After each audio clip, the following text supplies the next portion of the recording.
Muy buenas tardes, amados hermanos y amigos. Que el Señor me los continúe bendiciendo de una manera muy especial. Queremos darle gracias al Señor en este hermoso día, domingo 3 de abril del año 2022. Este es el año de la benevolencia divina. Y quiero darle la más cordial bienvenida a cada uno de ustedes en el nombre de nuestro Señor Jesucristo. Quiero también darle gracias a Dios porque en el día de ayer Él me concedió cumplir un año más de vida. Y sé que eso representa para mí que en esta nueva temporada voy a tener una dimensión mayor y una mayor aventura con el Espíritu Santo. Quiero darle gracias a todos los que en el día de ayer me felicitaron. Queremos en este momento continuar con nuestro estudio de la palabra del Señor. Como ustedes saben, estamos hablando acerca de la persona y la obra del Espíritu Santo. La semana pasada hablamos acerca de la promesa del Espíritu Santo en el Antiguo Testamento. En el día de hoy vamos a hablar acerca del día de Pentecostés, que es la promesa en el Nuevo Testamento. Vamos a tener una palabra de oración. Padre, en el nombre precioso de nuestro Señor Jesucristo, muchísimas gracias por darnos la oportunidad de poder estar juntos para seguir estudiando tu palabra. Tu palabra es nuestro alimento. Con ella tú nos edificas y nos fortaleces en nuestro ser interior. Por eso nuestros corazones siempre están llenos de anhelo de seguir estudiando tu palabra para conocerte a ti mejor y conocer tu voluntad y tu propósito. Así que nos encomendamos a ti en esta tarde para que tu glorioso y santo Espíritu pueda trascender de una manera especial y acomodar lo espiritual tuyo a lo espiritual nuestro. Sabemos que tú has preparado una revelación que vas a depositar en nuestro espíritu en el día de hoy. Por eso de antemano queremos darte ya toda la honra y la gloria en el nombre precioso de nuestro Señor Jesucristo. Amén y amén. Amados y amadas, como les dije hace un momento, hoy vamos a hablar acerca del tema el día de Pentecostés. Los versículos del 1 al 11 del libro de los Hechos, capítulo número 1, son el nexo entre los hechos narrados en los evangelios y los que marcan el comienzo de la iglesia primitiva. Jesús pasó 40 días enseñando a sus discípulos, los que experimentaron un cambio total. Antes de esto discutieron unos con otros, abandonaron a su Señor y uno de ellos, Pedro, incluso negó que le conocía. Después de una serie de reuniones con el Cristo resucitado, los discípulos hallaron la respuesta a muchas de sus preguntas. Llegaron a convencerse en relación con la resurrección. Aprendieron del reino de Dios y la fuente de su poder. Creyendo en Él, recibimos el poder del Espíritu Santo y nos convertimos en personas renovadas. Al reunirnos con otros cristianos en su iglesia, podemos tomar parte en su obra aquí en la tierra. En mi disertación del día de hoy voy a desarrollar mi tema en dos aspectos fundamentales. Primero, la promesa del Padre. Segundo, el bautismo en el Espíritu Santo. Vamos a ver este primer punto, la promesa del Padre. Hechos capítulo 1, versículos del 1 al 4. En el primer relato escribí, oh Teófilo, acerca de todas las cosas que Jesús comenzó a hacer y a enseñar, hasta el día en que fue recibido arriba, después de haber dado mandamiento por el Espíritu Santo a los apóstoles que había escogido.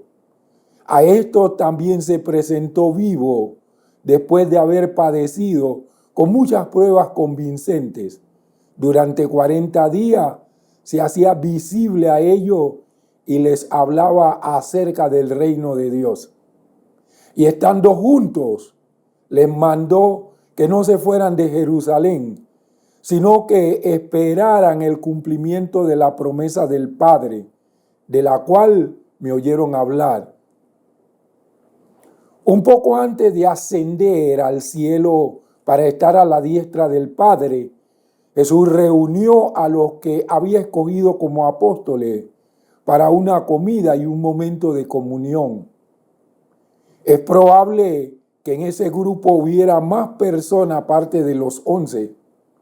La palabra apóstol se usa para designar a alguien que ha sido enviado a cumplir una misión.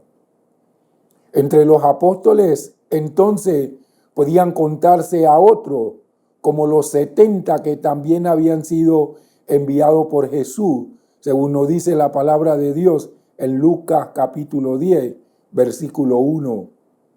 Algunos son de la opinión de que aquí se incluyen todos aquellos a quienes se presentó vivo con muchas pruebas indubitables, apareciéndoseles durante 40 días y hablándoles acerca del reino de Dios. De lo que leemos en Lucas 24, se deduce que otras personas se reunían con los 11. En Hechos 1:14 también se nos informa que en el aposento alto se encontraban reunidas con los apóstoles unas 120 personas. De esto se infiere, pues, que las instrucciones que Jesús impartió cuando estaba a punto de ascender al cielo fueron dadas no solo a los 11 apóstoles, sino a muchos más que él también había enviado. Lucas dice que los discípulos fueron testigos presenciales de todo lo que sucedió a Jesucristo, su vida antes de la crucifixión y los 40 días posteriores, donde les enseñó más acerca del reino de Dios. Todavía, en la actualidad, hay personas que dudan de la resurrección de Jesús, pero él se apareció a sus discípulos en muchas ocasiones luego de su resurrección, probando que estaba vivo. Notemos el cambio que la resurrección hizo en la vida de los discípulos. Durante el momento de su muerte estaban temerosos, desilusionados e incluso temían por sus vidas. Luego de la resurrección dejaron de temer y arriesgaron todo por esparcir alrededor del mundo las buenas noticias acerca de él. Enfrentaron prisiones, castigo físico, rechazo y martirio, pero nunca comprometieron su misión. Estos hombres no hubieran arriesgado su vida por algo que fuera fraude.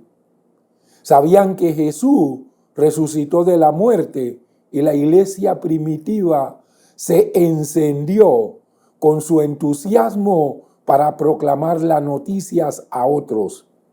Es importante saber que podemos confiar en su testimonio. 20 siglos después, todavía podemos tener la certeza de que nuestra fe se basa en hechos. Jesús explicó que con su venida se inauguró el reino de Dios. Al ascender a los cielos, el reino de Dios permanecería en los corazones de todos los creyentes mediante la presencia del Espíritu Santo. Pero el reino de Dios no se desarrollará por completo hasta que Jesús venga de nuevo a juzgar a todas las personas y a quitar todo lo malo del mundo. Antes que esto suceda, los creyentes deben ocuparse en proclamar el reino de Dios alrededor del mundo. El libro de Hechos narra cómo empezó esto. Nosotros debemos continuar el trabajo que la iglesia primitiva comenzó.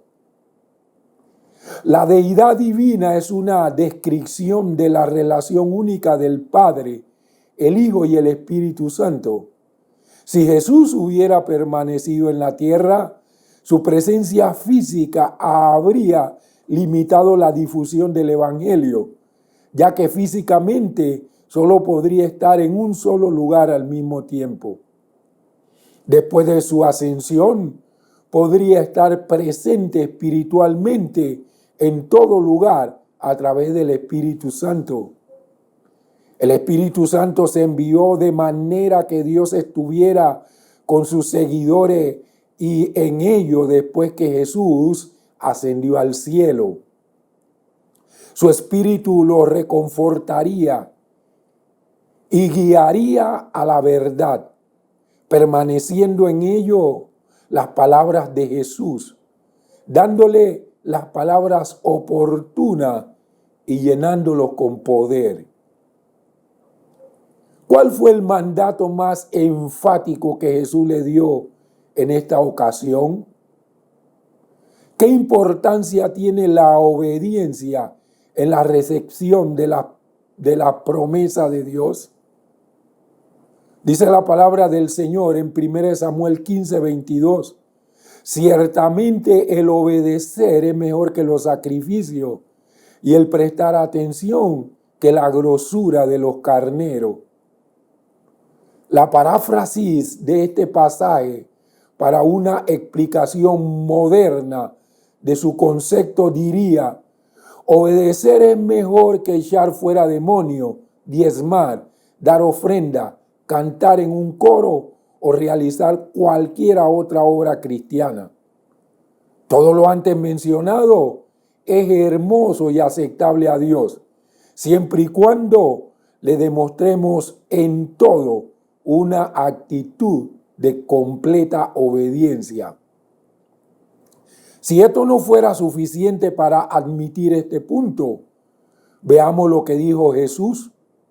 No todo el que me dice Señor, Señor, entrará en el reino de los cielos, sino el que hace la voluntad de mi Padre que está en los cielos. Muchos me dirán en aquel día: Señor, Señor, ¿no profetizamos en tu nombre y en tu nombre hicimos muchos milagros? Entonces les declararé: nunca os conocí, apartaos de mí, hacedores de maldad. Esto se encuentra en Mateo capítulo 7, versículos del 21 al 23. El Señor está dispuesto a responder a la fe de cualquier creyente que lo invoque en cualquier momento y lugar. Sin embargo, en esa ocasión Él quería que la naciente iglesia empezara como es debido, con una actitud de verdadera obediencia. ¿Qué cree usted que hubiera sucedido si todos los creyentes se hubieran dispersado en distintas direcciones? ¿Qué hubiera pasado si los 120 no hubieran estado esperando en oración en el aposento alto el día de Pentecostés? ¿Hubiera podido Pedro predicar aquel glorioso sermón pentecostal a los creyentes y a la multitud? ¿Se hubieran convertido 3,000 personas en un solo llamamiento? Por lo que leemos en Hechos 2:6, nos damos cuenta de que la algarabía causada por las lenguas dadas por el Espíritu fue tan fuerte que atrajo una gran multitud. Hay cosas que Dios hace cuando se encuentran pocos creyentes reunidos, pero también hay otras muy especiales que Él hace cuando hay una mayor concentración de creyentes. ¿Qué quería decir Jesús al referirse al bautismo en el Espíritu Santo como la promesa del Padre? En primer lugar, este acontecimiento es una realización de lo que se anunciaba en profecía, como las de Isaías, Ezequiel, Joel y Zacarías. En segundo lugar, el derramamiento del Espíritu Santo era la respuesta del Padre a la oración que Jesús hizo por la iglesia, pidiéndole que enviara el Consolador. También podemos ver que así como el Padre dio testimonio del Hijo a través del Espíritu Santo en el bautismo, también respondió a la fe de los creyentes cumpliendo su promesa. En sentido más real, cuando somos bautizados en el Espíritu Santo, nos convertimos en testigos de primera mano de que Jesús aún está a la diestra del Padre, intercediendo por lo suyo. Nosotros, al igual que los creyentes del primer siglo, debemos ser testigos con nuestras propias vidas de la resurrección de nuestro Señor Jesucristo. Y cuando nosotros somos creyentes que no tenemos el bautismo con el Espíritu Santo, somos inconstantes y tenemos mucho temor. Pero cuando somos bautizados con el Espíritu Santo, el temor desaparece, nos convertimos en creyentes firmes y estables, oramos por los enfermos. El Señor Jesucristo dijo, estas señales seguirán a los que creen, en mi nombre echarán fuera demonios. Un creyente lleno con el Espíritu Santo echa fuera demonios, habla nuevas lenguas y también pone sus manos sobre los enfermos y estos sanan. Esas son evidencias del poder, no solo de la habitación del Espíritu Santo en nosotros, sino del poder del Espíritu Santo en la vida de los creyentes. Vamos a pasar al segundo punto, el bautismo en el Espíritu Santo. Hechos 1:5 dice el Señor Jesús, porque Juan a la verdad bautizó en agua, pero ustedes serán bautizados en el Espíritu Santo después de no muchos días. Jesús les recordó a los apóstoles y a los que con ellos estaban el contraste que hay entre el bautismo de Juan, o sea, el bautismo en agua, y el del Espíritu Santo. En Pentecostés, que se registra en el capítulo 2, versos del 1 al 4, el Espíritu Santo estuvo a la disposición de todos los creyentes en Jesús. Dice que todos fueron bautizados con el Espíritu Santo. No solo los 12, sino los 120 fueron bautizados con el Espíritu Santo. Nosotros recibimos el Espíritu Santo cuando recibimos a Jesucristo. El bautismo en el Espíritu Santo debe entenderse a la luz de su obra total en los cristianos. 1. El Espíritu Santo marca el comienzo de la experiencia cristiana. No podemos pertenecer a Cristo sin su Espíritu. Es lo que dijo el apóstol Pablo en Romanos capítulo 8, el versículo 9.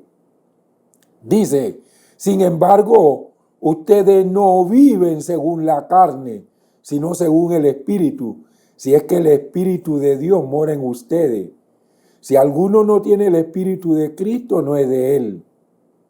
No podemos estar unidos a Cristo sin su Espíritu, como dijo el apóstol Pablo en 1 Corintios 6:17. Pero el que se une con el Señor, un solo Espíritu es. No podemos ser adoptados como sus hijos sin su Espíritu, como le dijo el apóstol Pablo a los hermanos de Roma, en Romanos capítulo 8, versículos del 14 al 17. Porque todos los que son guiados por el Espíritu de Dios, estos son hijos de Dios, pues no recibimos el espíritu de esclavitud para estar otra vez bajo el temor, sino que recibimos el espíritu de adopción como hijo, en el cual clamamos, Abba, Padre. El Espíritu mismo da testimonio juntamente con nuestro espíritu de que somos hijos de Dios. Y el verso 17 dice, y si somos hijos, también somos herederos, herederos de Dios y coherederos con Cristo, si es que padecemos juntamente con Él, para que juntamente con Él seamos glorificados. Veamos también lo que dijo el apóstol Pablo a los hermanos de Galacia, en Gálatas capítulo 4, versículos 6 y 7. Y por cuanto son hijos, Dios envió a nuestros corazones el espíritu de su Hijo que clama, Abba Padre. Así que ya no eres más esclavo sino hijo, y si hijo, también eres heredero por medio de Dios. No podemos estar en el cuerpo de Cristo excepto por el Espíritu, como le dijo el apóstol Pablo a los hermanos de Corinto, en 1 Corintios capítulo 12, versículo 13. Porque por un solo Espíritu fuimos bautizados todos en un solo cuerpo, tanto judíos como griegos, tanto esclavos como libres, y a todos se nos dio a beber de un solo espíritu. 2. El espíritu es el poder de nuestra nueva vida. Empieza el largo proceso de una vida de cambio para asemejarnos más a Cristo, como dijo el apóstol Pablo a los hermanos de Galacia en Gálatas capítulo 3, versículo 3. Tan insensatos son, habiendo comenzado en el espíritu, ahora terminarán en la carne. Mire lo que dijo también el apóstol a los hermanos de Filipo en Filipenses capítulo 1, versículo 6. Estando convencido de esto, que el que en ustedes comenzó la buena obra, la perfeccionará hasta el día de Cristo Jesús. Cuando recibimos a Cristo por la fe, empezamos una relación personal e inmediata con Dios. El Espíritu Santo obra en nosotros para ayudarnos a ser como Cristo. 3. El Espíritu une comunidades cristianas en Cristo, según lo que le dijo el apóstol Pablo a los hermanos de Éfeso, en Efesios capítulo 2, versículos del 19 al 22. Por lo tanto, ya no son extranjeros ni forasteros, sino conciudadanos de los santos y miembros de la familia de Dios. Han sido edificados sobre el fundamento de los apóstoles y de los profetas, siendo Jesucristo mismo la piedra angular. En él todo el edificio, bien ensamblado, va creciendo hasta ser un templo santo en el Señor. Y el verso 22 dice, en él también ustedes son juntamente edificados para morada de Dios en el Espíritu. Todos pueden experimentar el Espíritu Santo y el obrar a través de todo, como dice 1 Corintios 12:11. Pero todas estas cosas las realiza el único y el mismo Espíritu, repartiendo a cada uno en particular como él designa. Algunos teólogos y escritores tratan de hacer creer que el bautismo en el Espíritu Santo fue una experiencia única para la iglesia primitiva. Dicen que los únicos que la recibieron fueron los 120 que estaban en el aposento alto el día de Pentecostés. Aseguran esto, que todo lo que ha sucedido desde entonces no puede llamarse bautismo, sino plenitud del Espíritu Santo. ¿Qué dice el resto del Nuevo Testamento sobre este asunto? La Biblia utiliza una variedad de términos para describir nuestra experiencia inicial de salvación. Por ejemplo, se habla de conversión, nuevo nacimiento y regeneración. Los tres términos son lo mismo: conversión, nuevo nacimiento y regeneración, pero son términos que utiliza la palabra de Dios para describir nuestra experiencia inicial de salvación. De la misma manera, la palabra de Dios emplea distintas palabras para referirse a esta otra experiencia. La describe como un derramamiento del Espíritu Santo. Hechos capítulo 2, versículos 17, 18 y 33. Escuche lo que dice la palabra del Señor. Sucederá en los últimos días, dice Dios, que derramaré mi espíritu sobre toda carne. Desde el día de Pentecostés hasta el presente, nosotros estamos viviendo los últimos días. Y dice, y sus hijos y sus hijas profetizarán, sus jóvenes verán visiones y sus ancianos soñarán sueños. De cierto, sobre mis siervos y mi sierva en aquellos días derramaré mi espíritu y profetizarán. El verso 33 dice, así que exaltado por la diestra de Dios y habiendo recibido del Padre la promesa del Espíritu Santo, ha derramado esto que ustedes ven y oyen.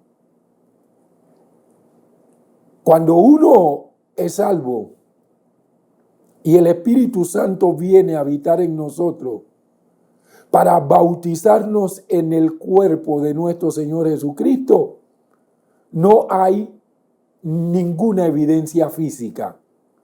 Es una obra en nuestro corazón. Pero cuando nosotros recibimos el bautismo con el Espíritu Santo, se pueden ver y oír cosas. Son dos cosas diferentes. Hay un bautismo en el cuerpo de Cristo, que es una obra en el corazón, sin ninguna evidencia externa.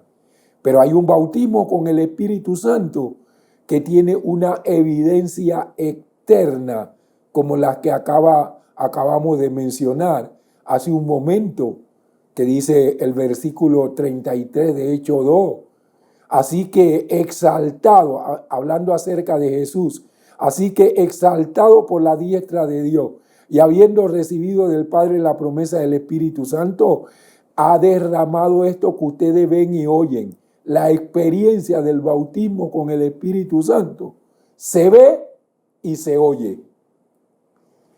También hay otro término que utiliza la palabra de Dios y es recepción del don del Espíritu Santo, como aparece en Hechos 2:38, que dice, pero les dijo, arrepiéntanse y sean bautizados cada uno de ustedes en el nombre de Jesucristo para perdón de sus pecados y recibirán el don del Espíritu Santo. Esta es la recepción del bautismo.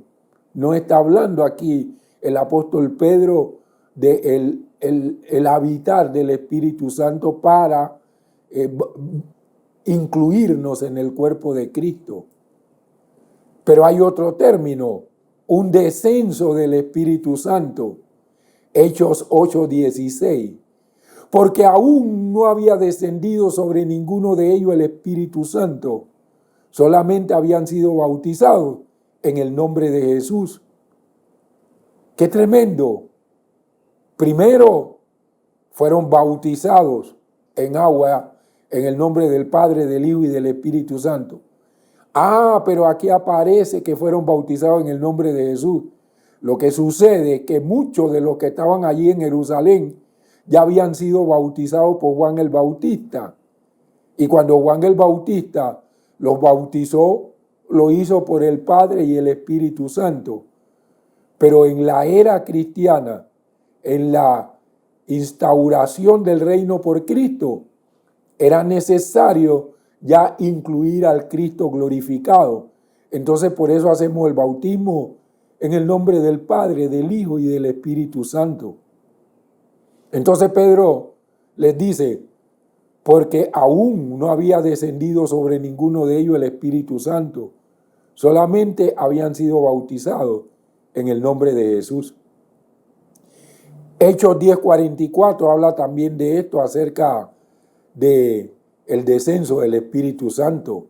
Dice, mientras Pedro todavía hablaba estas palabras, el Espíritu Santo cayó sobre todos los que oían la palabra. Pero mire también lo que dice Hechos 11:15. Cuando comencé a hablar, el Espíritu Santo cayó sobre ellos también, como sobre nosotros al principio. Pero luego, amados hermanos y hermanas, nos encontramos con que Hechos 11:16, Pedro reconoció la recepción del Espíritu Santo en la casa de Cornelio, en Cornelio y en los de su familia, como un bautismo igual al que ellos recibieron en el día de Pentecostés. Mire lo que dice entonces Hechos 11:16. Dice Pedro, entonces me acordé del dicho del Señor cuando decía, Juan ciertamente bautizó en agua, pero ustedes serán bautizados en el Espíritu Santo. Eso lo dijo el apóstol Pedro después que los hermanos de Cesarea en casa de Cornelio comenzaron a hablar en otras lenguas según el Espíritu les daba que hablar. Nosotros no podemos negar esto. ¡Qué tremendo! Es más, él la interpreta como el cumplimiento de la misma promesa que Jesús había hecho en Hechos 1:4, donde el Señor dijo o más bien Lucas refiere que el Señor les hizo un mandato a los 120, porque ellos eran los que estaban en el aposento alto. Dice, y estando juntos, les mandó que no se fueran de Jerusalén, sino que esperaran el cumplimiento de la promesa del Padre, de la cual me oyeron hablar.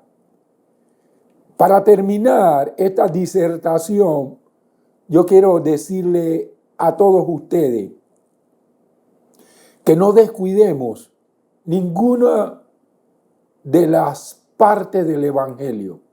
Jesucristo nuestro Señor debe ser predicado como Salvador, como bautizador con el Espíritu Santo, como sanador y como Rey venidero. Si usted no hace esto, usted le está quitando parte al ministerio del Señor Jesucristo. Amados y amadas, es evidente que los creyentes que son bautizados en el Espíritu Santo en la actualidad participan de la experiencia de Hechos 2:4. Todos fueron llenos del Espíritu Santo y comenzaron a hablar en distintas lenguas como el Espíritu les daba que hablaran. Los que son bautizados con el Espíritu Santo hablarán nuevas lenguas. Y lo dijo el Señor Jesús en Marcos capítulo 16, versículo 15. Estas señales seguirán a los que creen. En mi nombre echarán fuera demonios. Hablarán nuevas lenguas. Pondrán sus manos sobre los enfermos y estos sanarán. No podemos quitarle ninguna parte al ministerio de nuestro Señor Jesús. Debe ser proclamado siempre como el Salvador, como el bautizador con el Espíritu Santo, como el sanador y como Rey venidero, para que el Evangelio sea completo. Vamos a tener una palabra de oración. Padre, estamos en el año de tu benevolencia divina. Nosotros sabemos que tú vas a salvar mucha gente, pero que también vas a bautizar con tu Santo Espíritu en esta irreductible buena voluntad tuya de este año. Hemos compartido tu palabra. Ahora que tu Espíritu Santo se encargue de regarla en los corazones, a fin de que todos los que han creído en Cristo puedan ser bautizados con el Espíritu Santo y tener esa experiencia que muestra tu palabra hablando nuevas lenguas como el Espíritu Santo les dé que hablen. Yo declaro un derramamiento sobrenatural de tu Espíritu Santo durante todo este año.